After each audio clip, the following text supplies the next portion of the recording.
श्री स्वामी समर्थ. जय माता दी. नमस्कार मित्र आणि मैत्रिणींनो, तुम्हा सगळ्यांचं स्वागत आहे माझ्या या यूट्यूब चॅनेलमध्ये. तर मित्रांनो, आता कोजागिरी पौर्णिमा येत आहे. तर नेमकी कोजागिरी पौर्णिमा कधी आहे? 6 ऑक्टोबरला का 7 ऑक्टोबरला? माता लक्ष्मीचं पूजन कधी करायचं, कसं करायचं, उपाय काय करायचं, याबद्दलची सगळी सविस्तर माहिती मी आज तुमच्यापर्यंत घेऊन आलेली आहे. तर व्हिडिओला एक लाईक नक्की करा. कमेंट बॉक्समध्ये जय माता दी लिहायला विसरू नका. मातेचा जय जयकार करायला विसरू नका. तर यंदा शरद पौर्णिमा ही 6 ऑक्टोबर रोजी साजरी होणार आहे. हिंदू धर्मात शरद पौर्णिमेला खूप असे महत्त्व आहे. दरवर्षी अश्विन महिन्यातील शुक्ल पक्षातील चतुर्दशीला शरद पौर्णिमा आपण साजरी करत असतो. महाराष्ट्रात याला कोजागिरी पौर्णिमा, तर गुजरातमध्ये याला शरद पौर्णिमा असं म्हटलं जातं. या दिवशी देवी लक्ष्मीसह विष्णूंची पूजा करण्याची परंपरा आहे. यंदा शरद पौर्णिमा 6 ऑक्टोबरला आहे. शरद पौर्णिमेला चंद्राची सुंदर प्रतिमा आपल्यासमोर येत असते. वर्षभरात शरद पौर्णिमेच्या दिवशीच चंद्र अगदी 16 कलांनी भरलेला असतो असं आपण म्हणत असतो. तर या दिवशी विष्णू सहस्त्रनामांचं पठण का करायचं आहे, त्यामागचं कारण मी तुम्हाला सांगत आहे. कोजागिरी पौर्णिमेला केलेली लक्ष्मीपूजन विशेष मानली जाते. यामुळे काय होतं की कर्जमुक्तीच्या दिशेने आपली वाटचाल गतिमान होते. लक्ष्मी देवीच्या आशीर्वादामुळे धन, धान्य, वैभव, ऐश्वर्य आपल्याला प्राप्त होत असतं, अशी मान्यता आहे.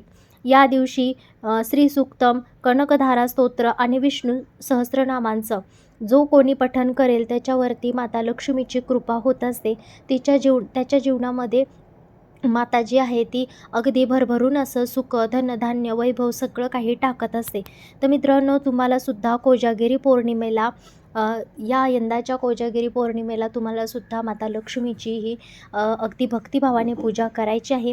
आणि जसं की मी सांगितलं, विष्णू सहस्त्रनामाला या दिवशी पठण करण्याला खूप महत्त्व आहे. तुम्हाला जर बोलता येत नसेल तर मोबाईलवर लावून तुम्ही श्रवण केलं, ऐकलं तरीही तुम्हाला त्याचा चांगला फायदा होणार आहे. घरामध्ये लावलं विष्णू सहस्त्रनाम तुम्हाला, तर घरातील जे वातावरण आहे ते सकारात्मक होणार आहे मित्रांनो. त्यानंतर ही जी पूजा असते ती तुम्हाला रात्रीच करायची असते. शरद पौर्णिमेच्या रात्री 12 वाजता, मी तुम्हाला आता मुहूर्त सांगत आहे, त्या शुभ वेळेतच ती करायची असते. तर यंदा आपण बघूया शरद पौर्णिमेचा शुभ मुहूर्त काय आहे ते. यावर्षी अश्विन महिन्यातील पौर्णिमा तिथी ही 6 ऑक्टोबर रोजी दुपारी 12:23 सुरू होणार आहे आणि ती दुसऱ्या दिवशी 7 ऑक्टोबर 2025 रोजी सकाळी 9:16 चालणार आहे. तर दरवर्षी आपण कोजागिरी पौर्णिमेला 12 वाजताच आपण पूजा करत असतो. त्यामुळे यावर्षीचा आता मी तुम्हाला शुभ मुहूर्त सांगत आहे.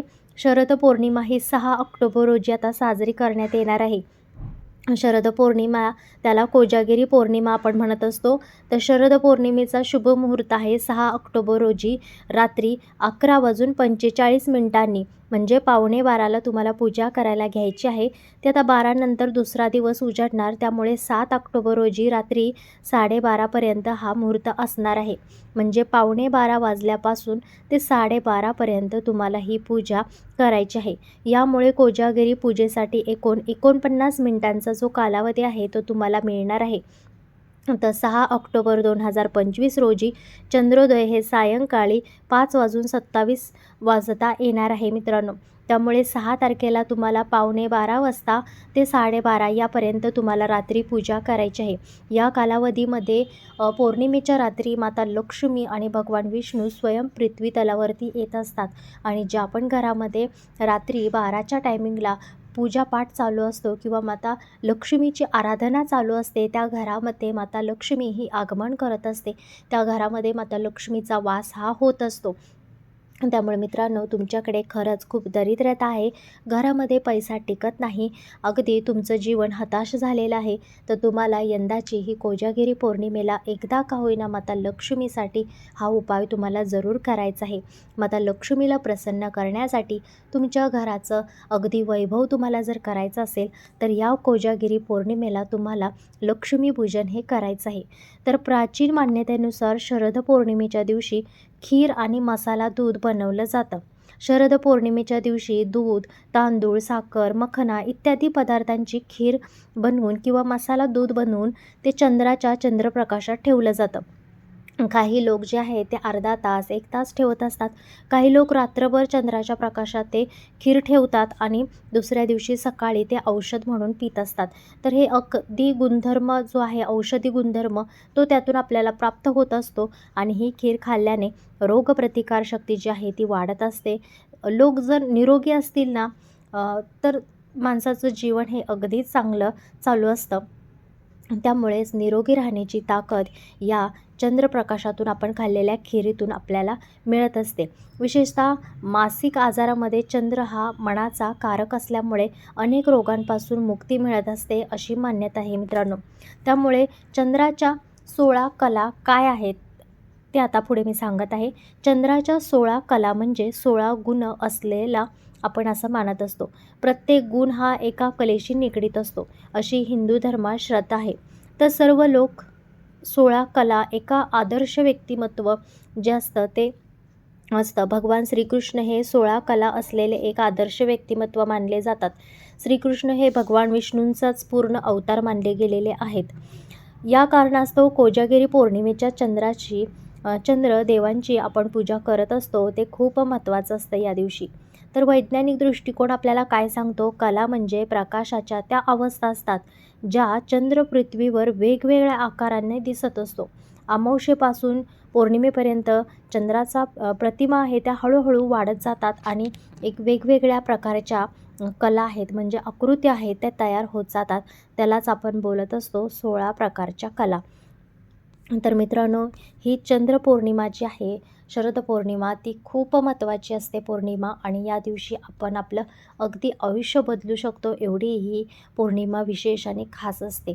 तर चला बघूया आता या पौर्णिमेला तुम्हाला भगवान विष्णू, माता लक्ष्मी यांची पूजा कशी करायची आहे आणि पूजेमध्ये कोणत्या गोष्टी तुम्हाला चंद्रदेवांना अर्पण करायच्या.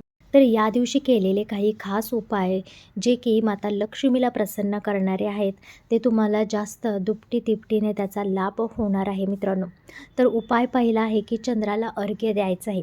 रात्री दुधामध्ये थोडीशी चिमूटभर साखर टाकून चांदीच्या पेल्यातून तुम्हाला चंद्राला अर्घ्य द्यायचं आहे आणि मनात श्री लक्ष्मीचं स्मरण करायचं आहे, लक्ष्मीचा जप करायचा आहे, इंद्रदेवतांचा जप करायचा आहे, गणपती बाप्पांचा जप करायचा आहे. हा उपाय केल्याने मनशांती लाभते, घरातील कलह दूर होत असतात. उपाय नंबर दुसरा म्हणजे रात्री लक्ष्मीपूजन व दीपदान तुम्हाला करायचं आहे. रात्री देवी लक्ष्मीसमोर तांदूळ, पाणी व कमळ तुम्हाला तिला अर्पण करायचं आहे. कापूर लावून घराच्या प्रत्येक कोपऱ्यात तुम्हाला दिवा लावायचा आहे. प्रत्येक वेळी तुम्हाला लक्ष्मीचा जप करत राहायचा आहे. हा उपाय घरातील नकारात्मक ऊर्जा घालवतो आणि धनप्राप्ती वाढवत असतो. घरामध्ये सुख समृद्धी नांदत असते. उपाय नंबर तिसरा म्हणजे दुधाचा प्रसाद. या रात्री दुधाचा शिरा, गोड दूध किंवा खीर तयार करायची आहे. घरातील सर्व सदस्यांनी एकत्रित बसून ते ग्रहण करायचं आहे. ती चंद्रप्रकाशात ठेवायची आहे आणि देवीला नैवेद्य म्हणून दाखवायची आहे आणि त्यानंतर आपण सगळ्यांनी ग्रहण करायचे आहे. लक्षात घ्या, अशी खीर बाहेर कोणालाही प्रसाद म्हणून तुम्हाला द्यायची नाही. ती फक्त घरातल्याच लोकांनी प्रसाद म्हणून खायची आहे. त्यामुळे संपत्तीची एकजूट राहते, घरामध्ये पारिवारिक सुख राहतं, आपापसातील संबंध जे आहेत ते घरातील चांगले राहतात, मातेचा आशीर्वाद सगळ्यांवरती राहतो आणि सगळ्यांना कामाधंद्यात यश मिळत राहतं. उपाय नंबर चौथा म्हणजे पवित्र मंत्र जप. ओम ह्रीं क्रीं श्रीं महालक्ष्मी नमः या मंत्राचा किमान 108 वेळा तरी तुम्हाला जप करायचा आहे. शक्यतो हा जप ना तुम्हाला चंद्रप्रकाशात बसून केला तर अतिशय उत्तम. जपामुळे मनोकामना पूर्ण होते, व्यवसाय नोकरी तुम्हाला यश मिळू शकतं मित्रांनो. उपाय नंबर 5वा म्हणजे दानधर्म करायचा आहे. या दिवशी गरीब, गरजू, अनाथ आणि ब्राह्मणांना अन्न वस्त्र दान करायचं आहे. दूध, तांदूळ किंवा मिठाई दान करण्याला या दिवशी विशेष असं महत्त्व आहे. यामुळे घरातील लक्ष्मी स्थिर राहते, पुण्यप्राप्ती होत असते आणि माते लक्ष्मीची कृपा जी आपल्यावरती आहे ती अखंड निरंतर राहत असते. तर मित्रांनो, ही होती कोजागिरी पौर्णिमेची माहिती आणि 5 प्रभावशाली असे उपाय. या उपायांमधून तुम्हाला सर्वाधिक आवडलेला उपाय कोणता आहे ते कमेंट करून मला नक्की सांगा. आपल्या सर्वांना माता लक्ष्मीचा अखंड आशीर्वाद राहो. तुमच्या घरामध्ये सुख, शांती, समाधान आणि समृद्धी भरलेलं तुमचं जीवन तुम्हाला मिळो, हीच माता लक्ष्मीचरणी प्रार्थना. तर भेटूया पुढच्या अशाच एक भक्तिमय विषयात. तर त्यापूर्वी आपल्या चॅनेलला, व्हिडिओला एक लाईक नक्की करा. धन्यवाद.